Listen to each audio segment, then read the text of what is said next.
जगत गुरु श्री त्रिकाल भवंता जी महाराज शंकराचार्य नासिक से हमारे बीच पधारे हैं। ओम शांति। आज अखिल भारतीय साधु संत सम्मेलन माउंट आबू में प्रजापति ब्रह्म कुमारी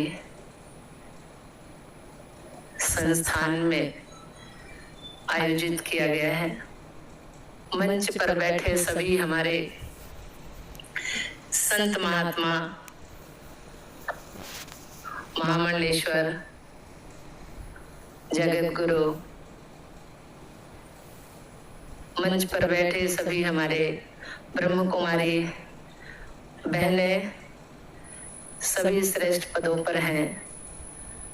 ब्रह्म कुमारी भाई, सामने बैठे सभी संत महात्मागण, ब्रह्म कुमारी भाई और बहनें, हमारे पूर्व के सभी वक्ताओं ने सभी 6 शास्त्र, 4 वेद, 6 शास्त्र और 18 पुराण, इसके अलावा बहुत सारी भविष्य पुराण ग्रंथ हैं। सब लोगों ने बहुत श्लोक के साथ, अर्थ के साथ बताया। यहाँ पर जो लोग भी उपस्थित हैं वो सभी लोग अपने आप में ज्ञानी जन हैं। सब एक से एक ज्ञानी है, कोई किसी से कम नहीं है। 4 वेद और 6 शास्त्र और 18 पुराण और विभिन्न अनंत ग्रंथ जो हमारे हैं सनातन धर्म के, सभी ग्रंथों में मात्र 2 ही बात लिखी हुई है कि दुख दिए दुख होत है और सुख दिए सुख हो। हम सब लोग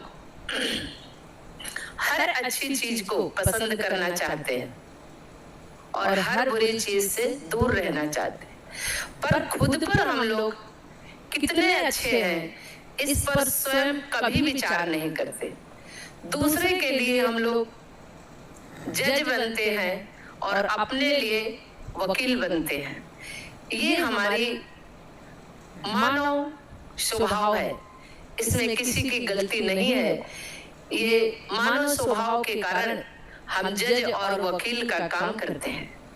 और सबसे बड़ी मेरी भूल और सबसे बड़ी हमारी गलती और सबसे बड़ी हमारी चूक यहीं पर हो जाती है कि जब हम जज और वकील के काम करते हैं। हमारा बड़ा सौभाग्य है कि परम पिता परमेश्वर की प्रेरणा से आदि शक्ति, सती, दुर्गा, काली, जो भी अनंत हमारी देवियां हैं, सबके कृपा से, उनके अंश से मुझे जो प्रेरणा मिली थी, जो इच्छा शक्ति मिली थी सत्कर्म करने के लिए, और भारतवर्ष में रहते हैं हम, जहां पर मातृ प्रधान देश है। किसी और देश में किसी और देश को माता नहीं कहते हैं, लेकिन हमारे देश को भारत माता कहते हैं। इससे ये साबित होता है कि ये मातृ प्रधान देश है। प्रमुख रूप से कम भारतवर्ष में 5 माताएं हमारी, जिसके गोद में हम सभी लोग हमेशा जन्म से लेके मृत्यु तक रहते हैं। पहली अपनी माता, दूसरी धरती माता, तीसरी गंगा माता, चौथी गौ माता और 5वीं भारत माता। इस 5 माताओं के गोद में जन्म लेने वाली मातृशक्ति, आदि शक्ति के अंश, मुझे कहने में जरा भी संकोच नहीं है। सभी यहाँ बुद्धिजीवी और संत महात्मा बैठे हैं, पर धर्म की जो जड़ है, जिसे सनातन धर्म कहते हैं, उस सनातन धर्म में हमारी आदि शक्तियां, मातृशक्तियां कहीं कार्य करने में, कहीं उनके साथ में सहयोग देने में मंत्र दृष्टा भी है, ग्रंथ लेखक भी है, पर आज तक हमारे से पहले जो सनातन धर्म का श्रेष्ठ पद होता है, उस पर मैंने नहीं देखा और नहीं सुना। इसकी क्षोभ, इसकी दुख है। भगवान की कृपा से मुझे शक्ति के कारण, शक्ति की कृपा से ये ज्ञात हुआ, ये अनुभव हुआ, और ये शास्त्र से, वेद से मनमुखी ज्ञान नहीं है। यत्र नारायण पूजन्ते रमन्ते तत्र देवता, ये हमारा शास्त्र कहता है, हमारा वेद कहता है। ऐसा न जाने अनंत देवी का श्लोक से शास्त्र भरे पड़े हुए हैं। जब हमें विद्या चाहिए तो हम सरस्वती की पूजा करते हैं, जब हमें शक्ति चाहिए तो हम दुर्गा काली की पूजा करते हैं, जब हमें भोजन चाहिए तो अन्नपूर्णा की पूजा कर लेते हैं। ऐसे अनन्य शक्तियां हैं, पर हमें साक्षात जब सनातन धर्म की संरचना की बात आती है, समन्वय की बात आती है, बैलेंस की बात आती है, तो वहाँ एकीकृत पद की लुलुपता के कारण, पद की अभिमान जो हो रहा था, कि अभिमान और अहंकार में अंतर क्या है। अभिमान होना जरूरी है, हम शिक्षित हैं, हम ज्ञानी हैं, हम बहुत बड़े हैं, ये तो अच्छी बात है, पर हमसे बड़ा कोई और ना हो या नहीं है, ये मानना, ये मानव स्वभाव का सबसे बड़ी भूल है और सबसे बड़ी चूक है। परमपिता परमेश्वर की कृपा से ये ज्ञात होते ही मैंने सनातन धर्म में जितनी भी हमसे पहले माताएं थी, उनसे मैंने ये प्रश्न किया कि आप सब लोग, पहली गुरु माता होती है, जन्म के बाद हमें इस दुनिया में लाने से पहले गर्भ से ही माँ का शिक्षा मिलता है। अभिमन्यु भी पेट से नहीं सीखा था, हम सभी संस्कार माँ के गर्भ से पाते हैं। आप सब लोग कंधे से कंधा मिला करके संत महात्मा सनातन धर्म के लिए कार्य करते हो, तो आप लोगों ने इस पर विचार क्यों नहीं किया। हमने महात्माओं से भी प्रश्न किया, अच्छे अच्छे महात्माओं से, आज के डेट में नहीं है हमारे शंकराचार्य स्वरूपानंद जी, मैंने उनसे भी इस प्रश्न को रखा, पर सभी लोगों ने मेरे से एक ही जवाब दिया, ऐसी परंपरा नहीं रही, ऐसी प्रथा नहीं रही, ऐसा कुछ नहीं था, इसलिए मुझे ये बात कहीं समझ में नहीं आती रही। गंगा, जमुना, सरस्वती तीनों नदियां हमारे तीर्थराज प्रयाग में हैं। वहां पर मेरा कर्म भूमि था, वो मेरे तपोभूमि भी है। मुझे वहां से ऐसी ज्ञात हुआ कि यहाँ से एक ऐसी लहर निकलनी चाहिए, एक ऐसी ज्योति निकलनी चाहिए जो पूरे विश्व में आदि आबादी की आवाज होना चाहिए, आदि आबादी की संघर्ष का प्रतीक होना चाहिए। और सनातन धर्म के अगर समन्वय बनाना है तो मातृशक्ति को समान रूप से व्यवस्था में शामिल होना चाहिए।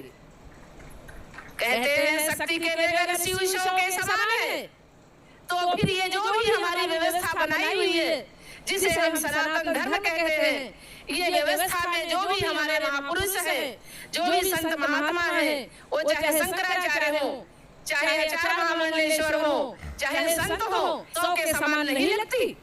ये मेरा प्रश्न मेरे से होता रहा, मैंने अपने आप से प्रश्न किया और मुझे अपने अंदर से जवाब मिला कि नहीं, यदि शक्ति है, शक्ति के बगैर अगर शिव के समान है, तो अगर तुम्हारे अंदर शक्ति है और तुम शक्ति हो, तो निश्चित रूप से इसकी स्थापना शायद तुम्हारे द्वारा होनी है। जैसे अभी पूर्व में सभी लोगों ने कहा और पूरा मेरा ग्रंथ भरा हुआ है कि जब जब धर्म की हानि होती है तब तब भगवान को किसी न किसी रूप में अवतरित होना पड़ता है। और वो जो शक्ति है वो न स्त्री है न पुरुष है, शक्ति तो शक्ति है। ये हमें शिव जी ने अर्धनारेश्वर के रूप में अपना स्वरूप दिखा करके पूरे जग को ये बता दिया है कि मैं ही स्त्री हूँ और मैं ही पुरुष हूँ। जब जिस तरह की जरूरत पड़ती है उस तरह के शरीर में प्रवेश करके और उससे मैं अपना काम करा लेता हूँ। ये संसार की एक व्यवस्था है जिसमें दो शरीर का उन्होंने सृजन किया है कि एक स्त्री के रूप में हो और एक पुरुष के। सृजन कार्य के बाद जब शक्ति आती है उससे ये समाज की व्यवस्था, घर की व्यवस्था से ऊपर जब हम उठते हैं तो हमें उस शक्ति का ज्ञात होता है और उस शक्ति का प्रभाव होता है। और वो जो शक्ति जिसमें संचालन होती है, जागृत हो जाती है तो उसे कोई रोक नहीं पाता है। ना उसमें स्त्री दिखता है ना उसमें पुरुष दिखता है। उसे जो कार्य नहीं हुआ होता है, जो कार्य बचा हुआ दिखाई देता है, उस कार्य के करने के लिए उसमें परमपिता परमेश्वर की शक्ति प्रवेश करती है और उस कार्य की उसको प्रेरणा मिलती है और उसे इच्छा शक्ति प्राप्त होती है और वो अपने इच्छा शक्ति के माध्यम से वो सारे कार्य को अपने करने को शुरुआत करता है। और शुरुआत करने के बाद उसे बहुत सारे बाधाओं का सामना करना पड़ता है। पर कार्य ईश्वरी हो,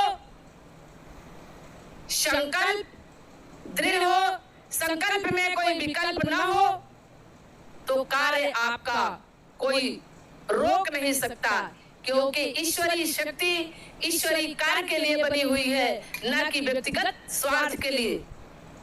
इसलिए मेरा इस धर्म के क्षेत्र में प्रादुर्भाव, मैं केवल प्रतीक हूँ। मैं कोई अपने आप को न देवी हूँ और न ही, जब हमारी कोई मातृशक्तियाँ धार्मिक तैयार नहीं हुई, कम से कम 100 मातृशक्तियों से हमने कहा होगा कि आप लोग अपने श्रेष्ठतम पद की और अपनी गंभीरता की और अपने ज्ञान की और अपने शक्ति का अगर धर्म क्षेत्र में आप प्रवाह करती हैं तो निश्चित रूप से सनातन धर्म हमारा जो बिगड़ रहा है उसे सुधारने का कार्य आप करेंगे। जब 100 महिलाएं जवाब दिया मुझे कि ये कार्य आप ही करिए, तो मुझे फिर गीता का वो उपदेश याद आया कि 101 बार में 100 बार कृष्ण ने माफ किया, 101 बार में उन्होंने अपने शस्त्र को उठा लिया।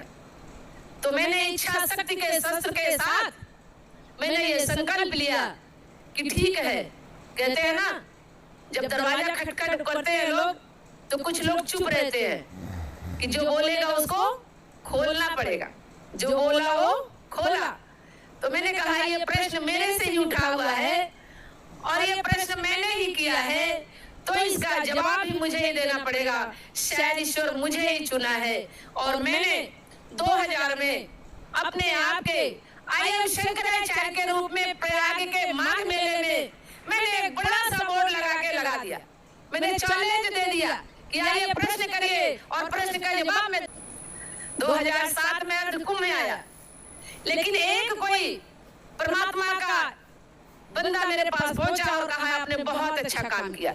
मेरी उसकी झोपड़ी थी, उसने बोर्ड में देख करके पूछ करके मेरे पास गया और कहा कि आपने जो काम किया है ये बहुत बड़ा काम किया है, बहुत अच्छा किया है। मैंने कहा क्यों अच्छा किया है? ये तो बहुत मैंने खिलाफत किया, विरोध में किया। कहा नहीं आपने अच्छा किया। मुझे बस विश्वास हो गया कि वो परमात्मा पूरा 1 महीने का मेला बीत गया, कोई दूसरा बंदा मेरे पास नहीं पहुंचा। मैंने कहा ये परमात्मा ने मेरे पास आया था मेरे ये दृढ़ विश्वास को और विश्वास में बदलने के लिए, दृढ़ता पैदा करने के लिए कि जो रास्ते पर चल रही हो ये रास्ता अच्छा है, काम अच्छा है और ईश्वरी कार्य है, इसलिए इसमें फिसलना नहीं। इसलिए मुझे ये बताने के लिए ईश्वर ने आया। 7 साल फिर बीते, 2007 के अर्धकुंभ आए, उसमें भी मैंने अपने आप को जो संकल्प लिया वो बाह्य जगत से भी मैंने अपने आप को संभाला, क्योंकि यहाँ रावण तो हर वेश में है, हर देश में है और हर रूप में है। और इन्हीं रावणों के बीच में मुझे फलना भी था, फूलना भी था और अपने को स्थापित अपने में सिर्फ हम नहीं, आधी आबादी की आवाज मेरे अंदर गूंज रही थी, छटपटा रही थी, तड़प रही थी कि कैसे हो सकता है जब शक्ति के बगैर शिव 100 के समान है, तो ये जितने भी शिव रूपी बैठे हुए हैं मेरे नजर में सभी 100 के समान दिखाई दे। जिस क्षण जिस समय मुझे 100 के समान दिखाई दिया, उसी समय मैंने ये संकल्प लिया कि 100 देखना तो आसान है, लेकिन 100 को शिव बनाना भी तेरा ही काम है और तुझे ही बनाना है। सब लोगों ने मुझे तो बड़े विरोध के रूप में मेरी महिमा मंडन की सारे संसार में, पर मैंने हिले नहीं, ये ईश्वर की कृपा थी, ये दुर्गा काली की कृपा थी। दुर्गा काली, दुर्गा, सरस्वती, जो भी हमारी देवियां हैं, 10 देवियां मुझे 10 तरफ से आशीर्वाद देती रही, अपनी शक्ति देती रही। और जिस तरीके से, चाहे कानून में, चाहे मौके पर, और चाहे धर्म के माध्यम से, चाहे वाक्य युद्ध से, सब जगह जैसा जिन लोगों ने कहा उसका जवाब सिर्फ मैं देती रही। मैंने अपनी तरफ से कोई नहीं किसी को ऑफर किया, मैं किसी का विरोधी नहीं हूँ, क्योंकि शक्ति के बगैर अगर शिव 100 के समान है तो शिव के बगैर शक्ति भी 100 के समान है। ये ज्ञात मुझे बहुत पहले हो चुका था। बहुत लोगों ने मुझे समाज में, धर्म के क्षेत्र में धर्म विरोधी, पुरुष विरोधी बताने की कोशिश किया, वरना मैं आत्मा से कह रही हूँ कि एक ही परमात्मा के, एक ही पिता के 2 बच्चे हैं, 2 फूल हैं। हम इनके खिलाफ नहीं जा सकते हैं, क्योंकि अगर मैं किसी पुरुष के खिलाफ गई तो वो पुरुष नहीं, वो परमात्मा के खिलाफ जाएंगे, तो परमात्मा मेरे कार्य में बाधा डालेगा। मैं भारत मातृ प्रधान देश में, इस सनातन संस्कृति में, सनातन धर्म में केवल समानता चाहती हूँ, और अपने लिए नहीं, सनातन धर्म को बचाने के लिए, सनातन धर्म को बैलेंस बनाने के लिए, सनातन धर्म की संस्कृति को बचाने के लिए, इस मानव समाज की संरचना को ठीक ठीक चलने के लिए समान रूप से व्यवस्था होना इस समाज में बहुत जरूरी है। राजनीति में तो तथाकथित कुछ महिलाएं हमारी ऊंचे पदों पर पहुंच चुकी, बहुत पहले अंतरिक्ष तक हमारी महिलाएं गई, लेकिन मैं इस धर्म क्षेत्र के धार्मिक नेता कहूं या धार्मिक धर्माचार्य कहूं, इनकी इतनी बड़ी बुद्धिमत्ता थी कि इन्होंने अपने जन्मदाता माता को भी भूल करके उस शक्ति के समन्वय न बनाने का कारण कुछ भी रहा हो, समय की परिस्थिति रही हो, समय काल रहा हो, मैं किसी कारण पर नहीं जाती हूँ, लेकिन ये काल जरूर आ गया है कि इस काल में चाहे वो रावण को मारना हो, चाहे अहंकार को मारना हो, चाहे जो युद्ध हो रहा है उसकी खत्म करना हो, सारे युद्ध का विराम मातृशक्ति के द्वारा ही होगा।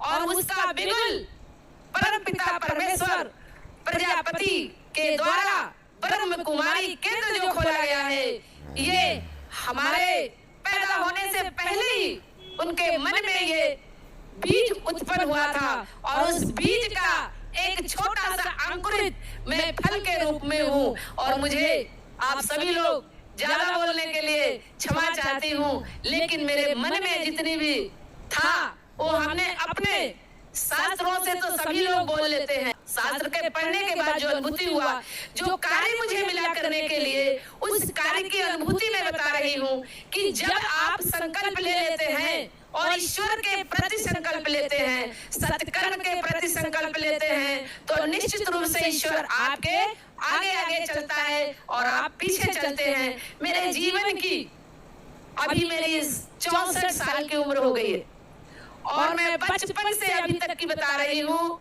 किसी भी कार्य में मेरा असफलता नहीं मिला है।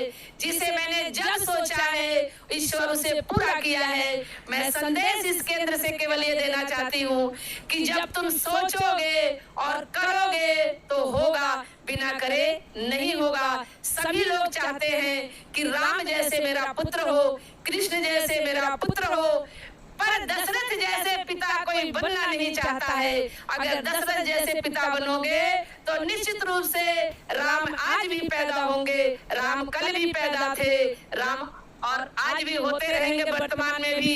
राम कहीं गए नहीं हैं, राम यहीं पर हैं। मुझे समझना है, मुझे अपने आप को दशरथ जैसे पिता बनेंगे तभी मुझे राम जैसे पुत्र पैदा होगा।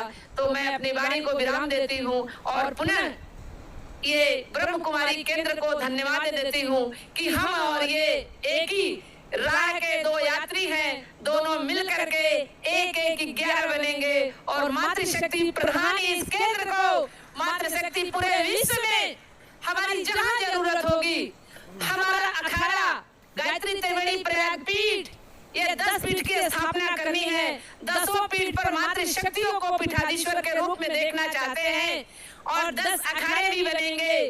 तो मैं चाहती हूँ कि आप सब लोग मिलकर 11, 101, 1001 बने और पूरे विश्व में मातृशक्तियों के द्वारा इस मानव समाज को संस्कारवान, संस्कृतवान और सनातन धर्म को परचम पूरे विश्व में फहराएं। इसके लिए हम पीठ की स्थापना करेंगे, इसके लिए हम महिला सन्यासिनियों का अखाड़ा बनाएंगे कि सन्यासी के रूप में भी अगर वो अपना जीवन यापन करना चाहती है, साधनारत होना चाहती है, तो वो महिलाओं के संरक्षण में अपनी साधना करे, भय मुक्त होकर के करे, भय से नहीं, क्योंकि ईश्वर प्राप्ति के लिए भी भय जहाँ हो, दासिता जहाँ हो, तो उनकी शक्ति क्षीण होती है, न कि शक्ति प्रवाह होती है। शक्ति को प्रवाह करने के लिए स्वतंत्रता बहुत जरूरी है, लेकिन स्वच्छंदता नहीं। मैं पुनः अपनी मातृशक्तियों से प्रार्थना करती हूँ कि स्वतंत्रता तो चाहिए लेकिन स्वच्छंदता नहीं। अपना बायलाज,